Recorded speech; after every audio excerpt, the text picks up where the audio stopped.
Welcome to the show.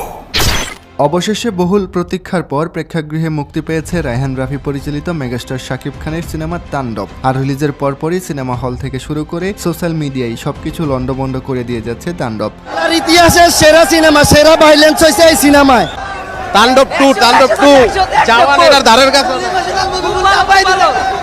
যেমন গল্প তেমনই সিনেমার অ্যাকশন, ব্যাকগ্রাউন্ড মিউজিক আর শাকিব খানের অনবদ্য অভিনয় এক মুহূর্তের জন্য পর্দা থেকে চোখ সরাতে দেয়নি। এছাড়া খান সাহেবের পরে যে চরিত্রগুলো নিয়ে সবচেয়ে বেশি আলোচনা হচ্ছে সেটা হচ্ছে আফরান নিশোর ক্যামিও নিয়ে।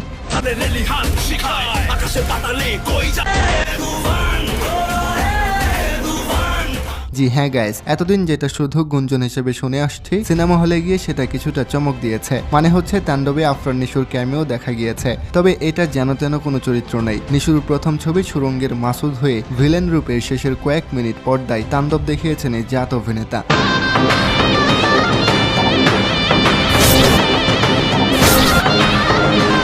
তবে আফসোসের বিষয় হচ্ছে শাকিব খানের সাথে নিশোর ফেস টু ফেস কোনো সিকোয়েন্স ছিল না। হয়তো সুরঙ্গ 2 এবং তাণ্ডব 2 এর জন্য পরিচালক এটা তোলা রেখে দিয়েছেন। তারপরেও এখানে যদি